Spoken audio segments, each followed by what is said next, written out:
बात कि भारत की न्याय पद्धति का नाश हो जाएगा तो भारतीय समाज टूट जाएगा, ऐसे ही मैकॉले एक बात और कहता था। मैकॉले की लिखी हुई एक चिट्ठी है मेरे पास, उसकी फोटोकॉपी। लंदन में एक लाइब्रेरी है, उसका नाम है इंडिया ऑफिस लाइब्रेरी, वहां से मैंने निकलवाई है। इंडिया ऑफिस लाइब्रेरी में से ऐसे कुछ 50,000 से ज्यादा डॉक्यूमेंट्स मैं निकाल के लाया और वहां के कई लोगों की मदद से हमने वो निकलवाए हैं। तो उनमें एक चिट्ठी है मैकॉले की, वो उसके अपने पिताजी को उसने लिखी है। जब वो यहां ऑफिसर बन के आया है तो मैकॉले क्या लिख रहा है कि भारतीय समाज को अगर बर्बाद करना है तो भारतीय न्याय पद्धति बर्बाद करो। तो वो करने के लिए उसने आईपीसी बना दिया, सीआरपीसी बना दिया, सीपीसी बना दिया और बर्बाद हुई।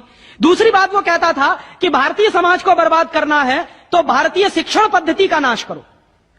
तो मैकॉले कहा करता था कि जो भारतीय शिक्षण पद्धति है, वो खुद मानता था इस बात को, यह दुनिया की सबसे ज्यादा विकसित और सबसे अच्छी पद्धति।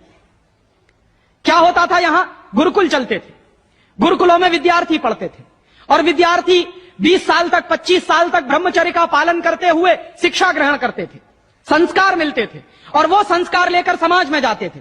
उन्हीं संस्कारों से संस्कृति बनती थी और वही संस्कृति भारतीय संस्कृति कहलाती थी। ऋषि थे, मुनि थे, बड़े बड़े ज्ञानी थे, महात्मा थे, वो गुरुकुलों को चलाया करते थे और सारे के सारे गुरुकुल जो चला करते थे उनमें वेदों का अध्ययन, पुराणों का अध्ययन, उपनिषदों का अध्ययन, जो भारतीय ज्ञान है, जो भारतीय मनीषा है, उन्हीं सबका अध्ययन संस्कृत के माध्यम से कराया जाता था। मैकॉले ने क्या किया कि गुरुकुलों का नाश अगर करना है तो उसने एक कानून बनाया। क्या कानून बनाया?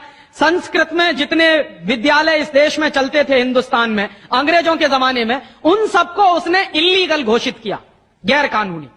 और उसने प्रतिबंध लगा दिया कि संस्कृत भाषा के माध्यम से कोई भी गुरुकुल चलेगा उसको अंग्रेजी सरकार मान्यता नहीं देगी। तो मान्यता किसको देगी? अंग्रेजी के माध्यम से जो कॉन्वेंट स्कूल चलेंगे उनको अंग्रेजी सरकार मान्यता देगी।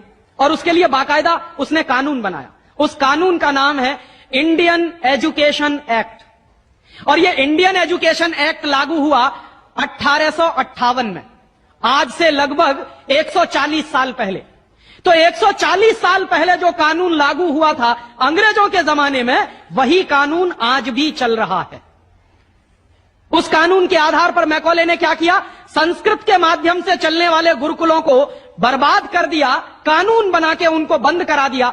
जो उनमें अध्यापक होते थे, गुरु होते थे, उनको मार पीट कर अंग्रेजी सरकार जेल में बंद करती थी। जो विद्यार्थी अध्ययन के लिए जाते थे उनको रोक दिया जाता था, उनका अध्ययन ना होने पाए उसके लिए समस्याएं खड़ी की जाती थी। और दूसरी तरफ कॉन्वेंट स्कूल चालू कर दिए और उसमें अंग्रेजी के माध्यम से शिक्षण देना शुरू किया। एक दिन उसने अपने बाप को चिट्ठी लिखी और इस चिट्ठी में उसने ये लिखा कि मैंने हिंदुस्तान में एक ऐसी शिक्षण पद्धति पैदा कर दी है जिसमें अगर हिंदुस्तानी विद्यार्थी पढ़ेंगे तो पढ़कर निकलने के बाद वो शरीर से हिंदुस्तानी होंगे, दिमाग से सब अंग्रेज हो जाएंगे। वो देख रहे हैं, अभी देख रहे हैं। तो शरीर से हिंदुस्तानी और दिमाग से अंग्रेज। तो मैकॉले दूसरी बात लिख रहा है उस चिट्ठी में कि जब वो शरीर से हिंदुस्तानी और दिमाग से अंग्रेज हो जाएंगे तो अंग्रेजों के हिसाब से सारे काम करेंगे।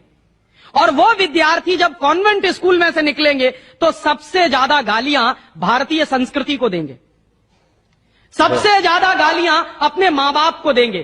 कैसे? मॉम और डैड कह के। डैड माने होता है मरा हुआ और मम्मी माने होता है शव। इजिप्ट में आप जाइए, मिस्र एक देश है, वहां पे ममीज कहा जाता है किसको? मरे हुए आदमी के शव को। तो हमारी मां हो गई मम्मी, मम्मी, और पिताजी हो गए डैड। आया कहां से ये? मैकॉले ने डाल दिया हमारे दिमाग में। और मैं ये कहता हूं कि मैकॉले तो मर गया, उसका बाप भी मर गया, सब मर गए, भगवान उनकी आत्मा को शांति दे, लेकिन उसकी जो आत्मा है वो हम सब में प्रवेश कर गई है।